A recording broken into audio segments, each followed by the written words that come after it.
warahmatullahi wabarakatuh. Saya Tinita Pungkasari, kelas 9F, nomor absen 34, SMP Negeri 1 Jatilawang. Di sini saya akan menceritakan sejarah masuknya Islam di Nusantara. Islam masuk di Nusantara melalui jalur perdagangan berlangsung dengan cara berdamai. Ajaran Islam mudah diterima dan mendapat perhatian dari penduduk Nusantara. Menurut para ahli sejarah, teori-teori tentang kedatangan Islam ke Indonesia adalah sebagai berikut. 1. Teori Mekah, 2. Teori Gujarat, 3. Teori Persia, 4. Teori Cina. Yang pertama, teori Mekah. Menurut teori Mekah, proses masuknya Islam ke Indonesia adalah langsung dari Mekah atau Arab. Terjadi pada abad pertama Hijriah atau abad ke-7 Masehi. Para pedagang dari Timur Tengah memiliki misi dagang dan dakwah sekaligus. 2. Teori Gujarat. Menurut teori Gujarat, proses masuknya Islam ke Indonesia adalah berasal dari Gujarat pada abad ke-7 Hijriah atau abad ke-13 Masehi. Menurut teori ini, agama Islam dibawa oleh pedagang Gujarat yang telah memeluk Islam dan berdagang ke Indonesia. 3. Teori Persia. Teori Persia mengatakan bahwa proses kedatangan Islam ke Indonesia berasal dari daerah Persia atau Persia yang sekarang menjadi Iran. Sebagai buktinya ada kesamaan budaya dan tradisi yang berkembang antara masyarakat Persia dan Indonesia. 4. Teori Cina. Teori Cina mengatakan bahwa proses kedatangan Islam ke Indonesia, khususnya Pulau Jawa, berasal dari pedagang Cina. Mereka telah berhubungan berdagang dengan penduduk Indonesia jauh sebelum Islam dikenal di Indonesia. Itulah teori-teori masuknya Islam di Indonesia. Selanjutnya, para dai dan mubalik menyebarkan Islam di Nusantara dengan cara sebagai berikut. Yang pertama, perdagangan. Proses penyebaran Islam melalui jalur perdagangan dilakukan oleh para pedagang muslim pada abad ke-7 sampai abad ke-16. 2. Perkawinan. Proses penyebaran Islam melalui jalur perkawinan dilakukan oleh sebagian pedagang Islam tersebut. Ada yang menikah dengan wanita pribumi, terutama putri bangsawan atau putri raja. 3. Pendidikan. Proses penyebaran Islam melalui jalur pendidikan dilakukan dengan cara mubalik mendirikan lembaga pendidikan Islam di beberapa wilayah Nusantara. 4. Hubungan sosial. Proses penyebaran Islam melalui jalur hubungan sosial dilakukan oleh hubungan sosial dengan cara para mubalik menyebarkan Islam di Nusantara pandai dalam menjalin hubungan sosial dengan masyarakat. Para mubalik aktif membaur dengan masyarakat. 5. Kesenian. Kesenian digunakan sebagai sarana dakwah.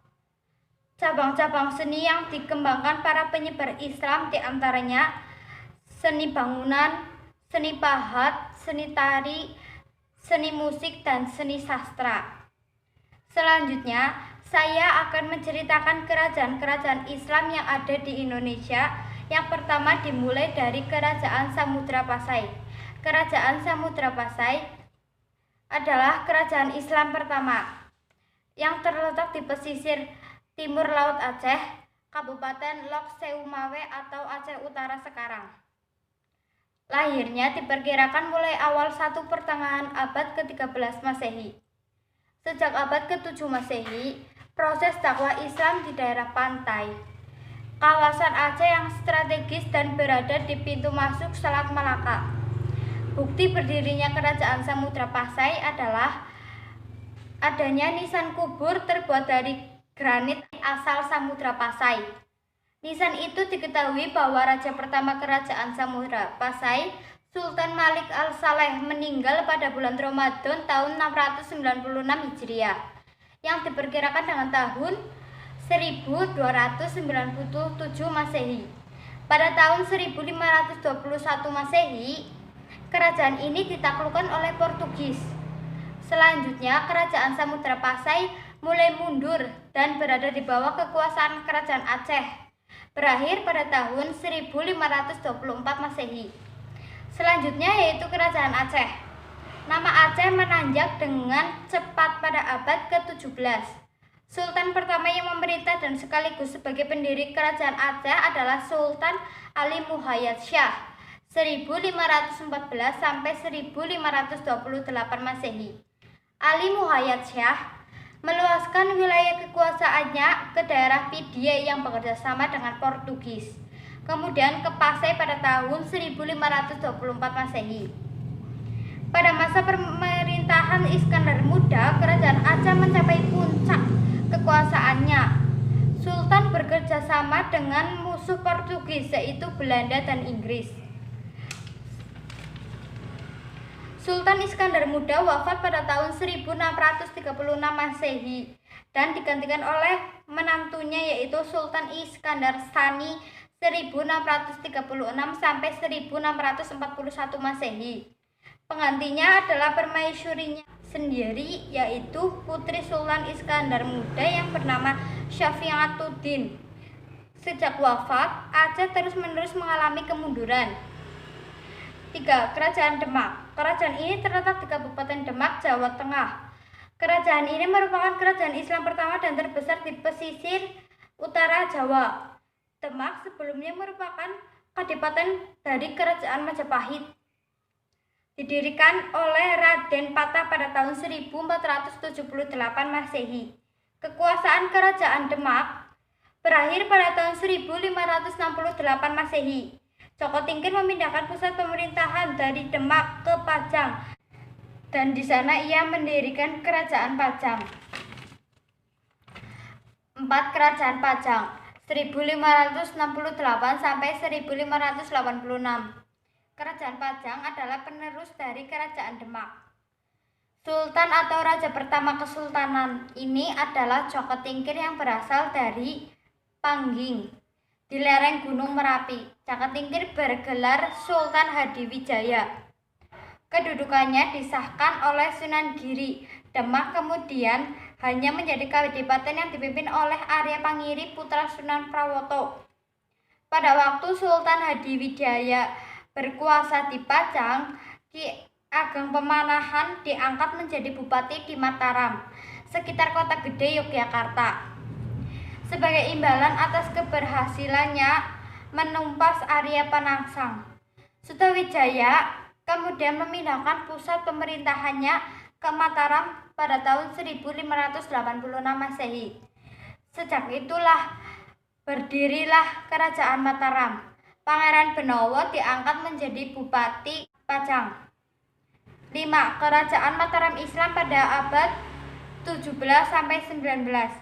Berdiri pada tahun 1586 dan raja pertamanya adalah Sutawijaya yang bergelar Senapati Ingalaga Sayyidin Panatagama. Artinya panglima perang dan ulama pengatur kehidupan beragama. Pusat kerajaan ini terletak di sebelah tenggara kota Yogyakarta, yakni di Kota Gede. Mencapai puncak kebesarannya pada masa pemerintahan Sultan Agung Hanyakarakusuma 1613 sampai 1645 Masehi. 6. Kerajaan Banjar merupakan kerajaan Islam di Pulau Kalimantan, tepatnya di Provinsi Kalimantan Selatan saat ini. Pusat kerajaan Banjar yang pertama adalah daerah sekitar Kuin Utara, Banjarmasin sekarang. Berdiri pada tahun 1526 Masehi, Sultan Suryansyah Raden Samudra sebagai sultan pertama. Kerajaan Banjar runtuh pada saat berakhirnya Perang Banjar pada tahun 1905 Masehi. Raja terakhir adalah Sultan Muhammad Seman 1862 sampai 1905 Masehi. Beliau wafat pada saat melakukan pertempuran dengan Belanda di Puruk Cuhu. 7. Kerajaan Goa Talo. Pada awalnya daerah Goa terdapat 9 komunitas yang dikenal dengan nama Bate Salapang 9 Bendera, yang kemudian menjadi pusat kerajaan Goa. Tombolo, Lakiung, Parang-Parang, Data, Agangjene, Saumata Bisei, Sero, dan Kalili. Di Sulawesi Selatan pada awal abad ke-16, terdapat banyak kerajaan bercorak Hindu. Tetapi yang terkenal adalah Goa, Talaok, Bone, Wajo, Sopeng, dan Luwu. Setelah memerintah kerajaan Goa selama 16 tahun, tanggal 5 November 1653, Sultan Malik Qusaid wafat. Beliau digantikan oleh putranya, Satu Malembasi Daeng Matawang, Sultan Hanasuddin yang menjadi Raja Goa 1654 sampai 1660 Masehi, atau yang lebih dikenal dengan Sultan Hasanuddin. Pertempuran hebat antara kerajaan Goa dan Belanda di Kepulauan Maluku terjadi pada tahun 1654 sampai 1655 Masehi. 8. Kerajaan Ternate berdiri pada abad ke-13. Ibu kota terletak di Sampalu, Pulau Ternate. Kerajaan Ternate banyak menghasilkan rempah-rempah. Dakwah dari Datuk Maulana Husin, pemerintah tahun 1465 sampai 1485. Setelah wafat, beliau digantikan oleh putranya Zainal Abidin. Ia mewakilkan pada tahun 1495 sampai 1500 Masehi.